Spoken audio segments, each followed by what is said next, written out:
ଏମିତି କାନା କାନା କରି କୋଳେଇ ନଉଥିଲେ ବୋଲି 2 ମାସ ହେଲା ପେଟକୁ ଦାନା ଯାଉ। ଭଗବାନ, କି ଆଖିରୁ ଲୁହ ବି ଶୁଖୁନି। ୟା ପରେ ଆହୁରି ଆମେ ଘରକୁ ପଳେଇବା। ବାପା କୁଆଡେ ଚାଲି ଯାଉଛ? ବାପା କୁଆଡେ ଚାଲି ଯାଉଛ ତମେ? କାହିଁକି ଆଉ ବାପା ବାପା ଆଉ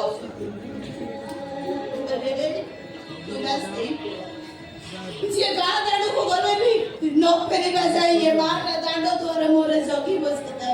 ତୁ ନା ସେଇ ପୁଅ ସତରେ ହଉ କି ମିଛରେ ହଉ ତୁ ନାରେ କିଏ ପଦେ ଅଧେ କହିଦେଲେ ଟିଏ ମାଟାର ଛାତି ଫାଟିଯାଏ। ତୁ ନା ସେଇ ପୁଅ ଯିଏ ମାକୁ ଛାଡି କୋଉଠି ରହିପାରିବନି ବୋଲି କହୁଥିଲା ଆଜି ଏଡ ବଡ ଜକେଟାଇ କରୁଛ। ଇଏ ବାପ ମା ଦିଟା ଏମିତି ଅମଙ୍ଗଳିଆ ହେଇଗଲେ ଯେ ଖବର ଟିକେ ବି ପାଇନି। ନାଇଁ ମା ନାଇଁ, ତୁ ମତେ ବିଶ୍ୱାସ କର। ବାପା ମା ନିଶ୍ଚୟ ତମ ପାଖକୁ ଖବର ପଠେଇଛନ୍ତି। କଣ ଏଇଥିପାଇଁ ଖବର ପଠେଇଥିଲେ? ବାପା ଲୋକ ଲଗେଇ ମାର ମାରିବା ପାଇଁ ନିଜ ବାପା ମାଙ୍କୁ ପାଇଗଲା ପରେ ସିନା ଆମକୁ ଭୁଲି ଗଲେ। ବାପା ଭୁଲିନି ହେଲେ ସୁଦାମା, ସୁବଳ, ରାଧା ଏମାନେ ତୋ ପାଖରେ କି ଅପରାଧ କରିଥିଲେ? କାହିଁକି ତାଙ୍କୁ ଏମିତି ଦହଗଛ କରି ମାରୁ? ବାପା କୋଉଠି ଅଛନ୍ତି ସେମାନେ? ଦେଖେ ତୋରି ଲୋକମାନେ ମାର ମାରି କେମିତି ଲହୁ ଲୋହାଣ କରିଦେଇଛନ୍ତି।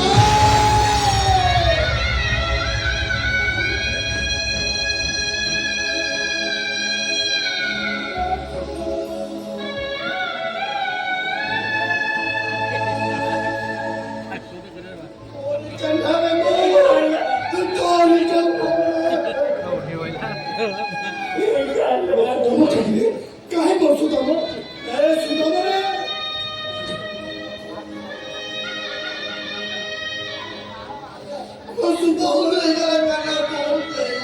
ସେମିତି କହୁନି, ସେମିତି କହୁ।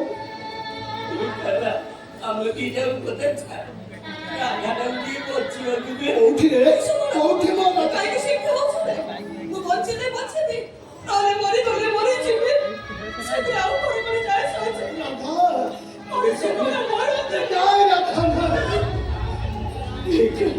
ତୁ କାହିଁକି ଏମିତି କଲୁ?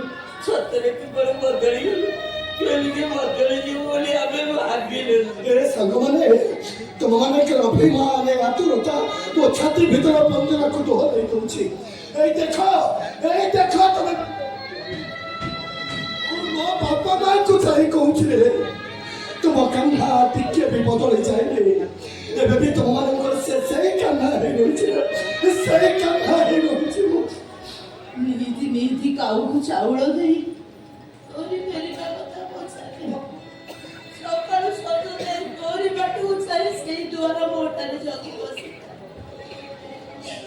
ତୋର କଣ ଆମ କଥା ଜମା ମନେ ପଡେ? ବହୁତ ମନେ ପଡିବ। ପ୍ରତିଦିନ ପ୍ରତି ମୁହୂର୍ତ୍ତରେ ତମମାନଙ୍କ କଥା ମୋର ମନେ ପଡେ।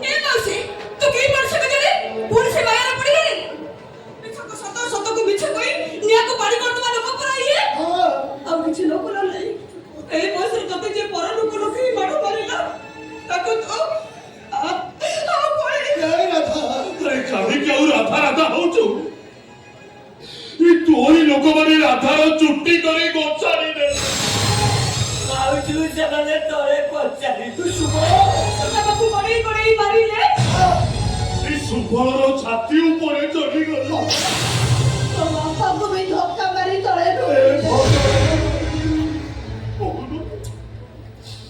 ଆମେ ତାଙ୍କ ପାଖରେ କି ଅପରାଧ କରିଥିଲୁ କହ? ତୋ ପାଖକୁ ଆସିବୁ ବୋଲି କାଲିଠୁ ସୁଦାମା, ସୁବଳ, ରାଧା ତୋ ପାଇଁ କେତେ ଫଳମୂଳ ତୋଳି ତୋ ମା ତୋ ପାଇଁ ଛେନା, ଦହି, କ୍ଷୀର, ପିଠା କେତେ କଣ ଆଣିଥିଲେ। ସେ ସବୁକୁ ସେମାନେ ଫୋପାଡ଼ି ଦେଲେ ରେ ବାବା। ତୁ ଏସବୁ ସହିପାରୁନି ମୁଁ। ଯେମିତି ଆଉ ଗୋଟେ କିଏ ମଣିଷ ମତେ ଧିକ୍କାର କରି କହୁଛି, ଏଇ କାନ୍ଧା ତୋ ଭଳି ଗୋଟେ ବେଇମାନ ମଣିଷ ମରିଯିବା ଦରକାର। ନାଇଁ ପୁଅ ସେମିତି ଅମଙ୍ଗଳିଆ କଥା ଗୁଡାକ ମୁହଁରେ ଧରନ୍ତି। ସୁଦାମା, ସୁବଳ ଆସ राधा चाल ସୁଦାମାନେ ସେ ପୋଲିସ ଚାକିରିଟା ହେଇଯାଇଛି ଆଉ 8 ଦିନ ପରେ ଆମ ଥାନାରେ ସେ ହୋମ ଗାର୍ଡ ହେଇ ଜଏନ୍ କଲା ସୁଦାମା ए पुलिस मैन ସାଲୁଟ ମାନ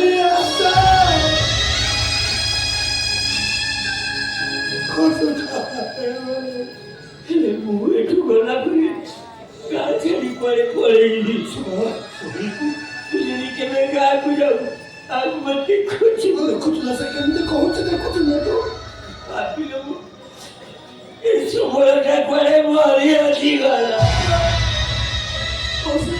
ଆସ ସୁଦାମା ସୁବଳ ଆସ ଆସ ପଳେଇ ଏ ରାଧା ରାଧା ତୁ ମୋ ଉପରେ ରାଗିକି ତୁ ଚାଲି ଯାଉଛୁ ନା କେବଳ ସେଇଥିପାଇଁ ଚାଲି ଯାଉଛୁ ନା ତୁ ଅଜିଛି ବୋଲି ସିନା ଲାଗୁଛି ପରିବେଶ ତ ସରିଲା ରାଧା ଆରେ ତୁ କଣ ପାଗଳ ହେଇଗଲୁଣି ପାଗଳ ହେଇଯାଇଛି ମୁଁ ଶୁଣୁ ଯଦି କୋଉଦିନ ଗାଁକୁ ଫେରିବୁ ତୋ ପାଖରେ ମୋ ଯୋଉ ପହଞ୍ଚି ହଳ ଅଛି ତାକୁ ନେଇ ମୋ ସମାଧି ଉପରେ ନେଇ ଆସିବୁ ମୋ ସମାଧି ଉପରେ ସୁଦାମା ସୁବଳ ଆସ ଆସ ଏ ରାଧା ରାଧା ଶୁଣ ଏ ସାଙ୍ଗମାନେ ମୁଁ ତମକୁ ହାତ ଯୋଡୁଛି ରେ ମତେ ଏମିତି ଭାବରେ ଛାଡ଼ି ଦେଇଛ ବଞ୍ଚି ପାରିବିନି ତମ ବିନା ବଞ୍ଚି ପାରିବିନି ମୁଁ ଏ ବଞ୍ଚି ମା ଏ ମା देख मां ସେମାନେ କେମିତି ଚାଲି ଯାଉଛନ୍ତି ତ ଅଟକା ଅଟକା ମାରେ କିଏ ଚାଲି ଯାଉଛନ୍ତି କାହାକୁ ଅଟକେଇ ମୋ ସାଙ୍ଗ ସୁଦାମା ସୁବଳ ମୋ ରାଧା ଆଉ ସବୁବେଳେ ଯୋଉ ବାପା ମା କଥା ମୁଁ ତତେ କହେ ଏମାନେ ହଉଛନ୍ତି ମୋର ସେଇ ବାପା ମା जुहार मां କାହ୍ନା ତୁ ଯଜ୍ଞକୁ ଯା ପୁରୋହିତ ଡାକୁଛନ୍ତି ମୁଁ ଏମାନଙ୍କୁ ସାଙ୍ଗରେ ନେଇଯାଉଛି ଠିକ ଅଛି ମୁଁ ସାଙ୍ଗେ ସାଙ୍ଗେ ଆସୁଛି ଏ ମା ମୋ ଉପରେ ରାଗିବୁନି ନିଶ୍ଚୟ ଯଜ୍ଞ ପାଖକୁ ଆସିବୁ ଯେମିତି ହଉ ମତେ ଟିକେ ଆଶୀର୍ବାଦ କରିଦେଇଯିବୁ ମା ନିଶ୍ଚୟ ଆସିବୁ ମା ନିଶ୍ଚୟ ବାପା ହାତ ଯୋଡୁଛି ବାପା ମୋ ଉପରେ ରାଗିବୁନି ନିଶ୍ଚୟ ଯଜ୍ଞ ପାଖକୁ ଆସିବ ଯେମିତି ହଉ ମତେ ଟିକେ ଆଶୀର୍ବାଦ ଯା କରିଦେଇଯିବୁ ବାବା ନିଶ୍ଚୟ ଆସିବୁ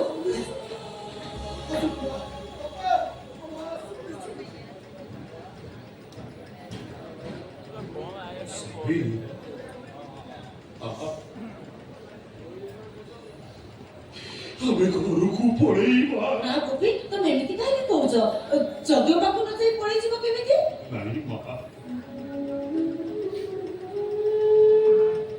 ଆପଣଙ୍କ ପୁଅର ଗ୍ରହ ଶାନ୍ତି ପାଇଁ ଆପଣ କେତେ ବଡ଼ ଯଜ୍ଞ ନେଇ କରିଛନ୍ତି ଏ କେତେ ବଡ଼ ବଡ଼ ଲୋକକୁ ସେଠିକି ନିମନ୍ତ୍ରଣ କରିଛନ୍ତି ଏ ଗରିବ ମଳିମୁଣ୍ଡିଆ ଗୁଡାକ ବିନା ନିମନ୍ତ୍ରଣରେ ଯଜ୍ଞ ପାଖକୁ ଗଲେ ଯଜ୍ଞର ମାନହାନି ହବ ନା ଗୋପୀ ତମେ ଏମିତି କାହିଁକି କହୁଛ ଆଜ୍ଞା ଠାକୁରଙ୍କ ଦୟାରୁ କାହ୍ନାକୁ ଦେଖିଲୁ ଆପଣଙ୍କ ସହିତ ବି ଭେଟ ହେଇଗଲା ଆଉ ଆମର କିଛି ଦରକାର ନାହିଁ ଆମେ କେବଳ ଠାକୁରଙ୍କୁ ଏତିକି ଡାକୁଛୁ ଆପଣଙ୍କ ପୁଅର ସବୁ ମଙ୍ଗଳ ନା ନା ତମେ ମାନେ ଭୁଲ କହୁଛ କାହ୍ନା ଆମ ପୁଅ ନୁହଁ କାହ୍ନା ତମ ମାନଙ୍କର ପୁଅ ଖାଲି ଗର୍ଭ ଧାରଣ କରି ଜନ୍ମ ଦେଇଦେଲେ କେହି କେବେ ମା ହେଇଯାଏ ନା ତମେ ମାନେ କାହ୍ନା ପାଇଁ ଯାହା କରିଛ ସାରା ଜୀବନ ପାଇଁ ତମେ ମାନେ ଆମକୁ ଋଣୀ କରିଦେଇଛ କଣ ଦେଲେ ତମେ ମାନେ ଖୁସି ହବ କେବଳ ସେଇ କଥା କୁହ ଆମକୁ ଋଣମୁକ୍ତ କର ପାରିବେ ଆମେ ଯାହା ମାଗିବା ଆପଣ ଦେଇପାରିବେ ମା ହଁ ମୁଁ ତମକୁ କଥା ଦଉଛି ତମେ ଯାହା ମାଗିବ ମୁଁ ନିଶ୍ଚୟ ଦେବି କୁହ କଣ ମାଗିବ ମାଗ ମୋ କାହ୍ନାକୁ ମତେ ଫେରେଇ ଦେଇପାରିବି ମୁଁ ପାରିବିନି ମୁଁ ଦିଅନ୍ତୁ ମା ମୋ ସାବିଟା ବଞ୍ଚି ରହିବା ପାଇଁ ଆମେ ଆପଣଙ୍କ ପାଖରେ କାନି ପତେଇ ଭିକ ମାଗୁଛୁ ଆମ କାହ୍ନାକୁ ଆମକୁ ଫେରେଇ ଦିଅନ୍ତୁ ଦେଖ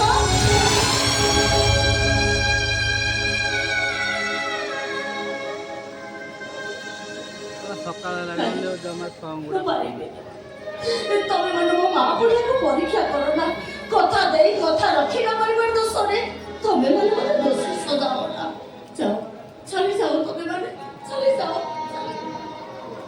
ବାବୁ ଆଣିବା 25 ବର୍ଷ କାଳ ଯୋଉ ଛୁଆଟାକୁ ପାଳି ପୋଷି ମଣିଷ କଲି ଯୋଉ ଛୁଆଟାର ମୁହଁକୁ ଯାଇ ନିଜେ ମା ହବାର ଇଚ୍ଛାକୁ ଭୁଲିଗଲି ସେ ପୁଅ ମୋର ହେଲାନି ଏଇ ଦିଟା ମାସ ଭିତରେ ସେ ତମର ହେଇଗଲା ନା।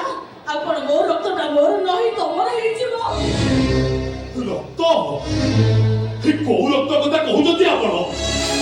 ସେଇ ରକ୍ତ ତ ଏ ଯୋଉ ରକ୍ତକୁ ସେଦିନ ଛୁଇଁବାକୁ ଡରୁଥିଲେ ଆପଣ ସେଇ ମା ତ। ଯଥେଷ୍ଟ ହେଇଗଲା, ଯଥେଷ୍ଟ କରିଗଲଣି ତମେ ମାନେ। ହେଲେ ତମେ ମାନେ ଭୁଲି ଯାଉଛ ଏ ସମାଜରେ ବଞ୍ଚିବା ପାଇଁ ଗୋଟାଏ ପରିଚୟ ଦରକାର। ମୋ ପୁଅ କେବେ କ୍ଷୀର ବିକ୍ରି କରି ବଞ୍ଚୁଥିବା ଲୋକକୁ ବାପର ପରିଚୟ ଦେଇ ସମାଜରେ ବଞ୍ଚି ପାରିବନି। ଚାଲିଯାଅ ତମେ ମାନେ, ଚାଲିଯାଅ ଚାଲିଯାଅ। अरे दुनिया बा